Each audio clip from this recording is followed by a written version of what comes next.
You know, there was many MVPs, both television and movies, of the 1970s into the 80s, but this one really stands out because the Golden Globes celebrated him like crazy, but the Emmys kind of snubbed him for three of the best acting performances of the 1980s. So we have to be talking about the great Richard Chamberlain. Now, Richard Chamberlain's fans, pretty much 90% of them are either retired or passed away in the last number of years.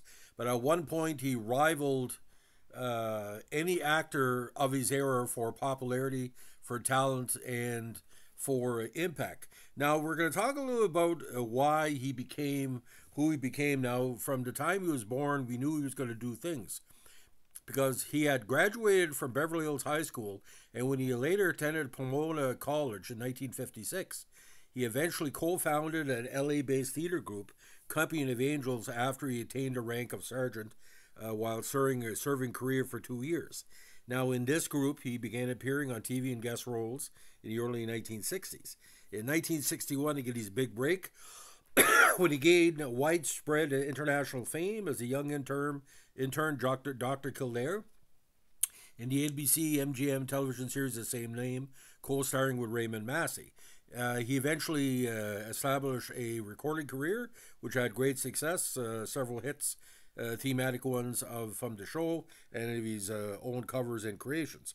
He eventually showed up on Broadway revivals in numerous productions, including Breakfast at Tiffany's, My Fair Lady, and The Sound of Music, the revivals, of course. Now, he also was in England for a while before he came back to the States, and of course, his Hamlet is iconic.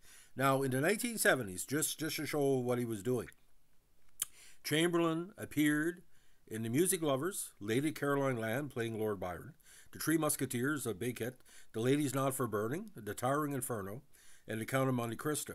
In The Slipper of the Rose, 76, which was the musical version of the Cinderella story, it co-starred Gemma Craven, where he displayed his great vocal talents. A TV film, William Bass, The Man in the Iron Mask, followed, a very underrated movie. The same year, he starred in one of the best science fiction movies ever from Australia, Peter Weir's classic, The Last Wave. Now, when he started appearing in TV series, that's when he's popular with Through the Roof. He earned him as a nickname of King of the miniseries, or dad would later say after he finally came out of the closet, the Queen of the miniseries.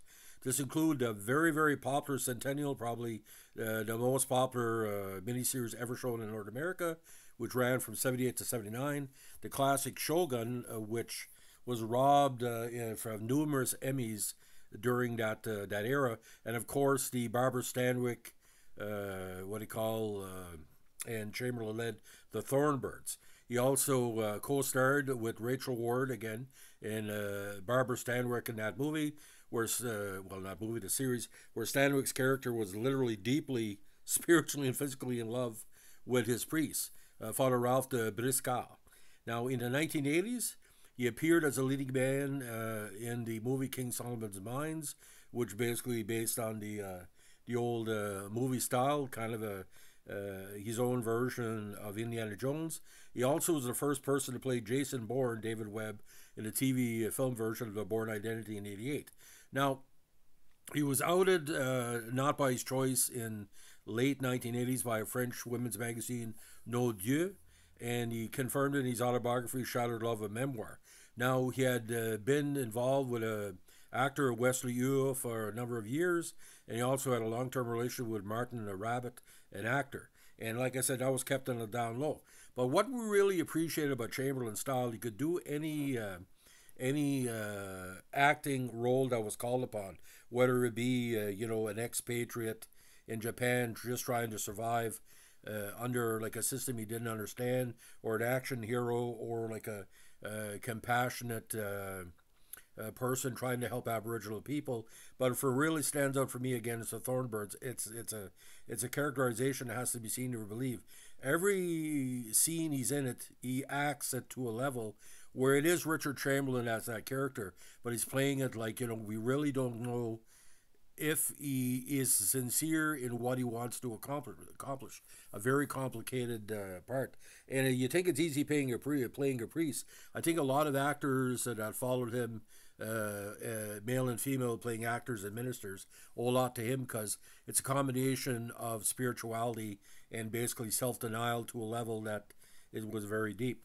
Now, he's got numerous awards and nominations through the years, and he won something through the Golden Apple Awards that really stood out for me when I used to read his biography when I was a kid. Most cooperative actor, he won that for 2 straight years in 62 and 63. I really don't know what that means. But the Golden Globes, let me just go over this. Between 62 and 88, he was a mainstay. He won Best TV Star of 1962 for Dr. Kildare. He won nomination for Centennial in 1979, Best Actor in a Drama, and won for Shogun. Again, the Emmys snubbed him. Golden Globe Awards again in 83, he won for the Thorn Birds. He also was nominated for a very, very important what they call real life movie, Wallenberg: A Hero Story, talking about the impact of the Holocaust, and of course nominated for the Bourne Identity. He was nominated for a Grammy for Best Spoken Word Recording for his version of Hamlet, like the British version. Photoplay, he won Most Popular Star 3 straight years between 63 and 65, and Favorite Male Motion Picture Star in 63. Primetime Emmys again. His first nomination was the Outstanding Lead Actor in a Special Program for the very underrated Count of Monte Cristo in 75. And he got nominated 3 straight times, 81, 83, 85 for Outstanding Lead Actor, losing for Shogun, The Thorn Birds, and Wallenberg. And of course, The Last Wave, he's been recognized quite a bit. Now, what I believe that Hollywood really should do is reach out to him and give him an honorary Emmy, because he drew more TV viewers, I think per capita. I think between Shogun, Thorn Birds, and Centennial, there had to be at least 200 million viewers for those episodes. Because in the golden era of the miniseries of the 1970s into the 80s, only Peter Strauss was comparable to him for the draw. When Shogun came on, when Centennial came on, when the Thorn Birds, everything shut down in Canada. Richard Chamberlain was our guy. We knew who he was in his personal life. We really didn't give a shit because him being a homosexual didn't have anything to do with his performance. So like Rock Hudson, and this was around the same time that rumors were coming of Rock Hudson and different stuff through the years, like what they call the tabloid era. But one thing I like about Chamberlain, though, he could do anything. Like I said, he could do comedy as well. Like I said, he had a comedic style to him. And you see the popularity of Tom Selleck. Tom Selleck was kind of doing a poor man's imitation of Richard Chamberlain in a lot of ways. Sort of like that Western hero that's conflicted.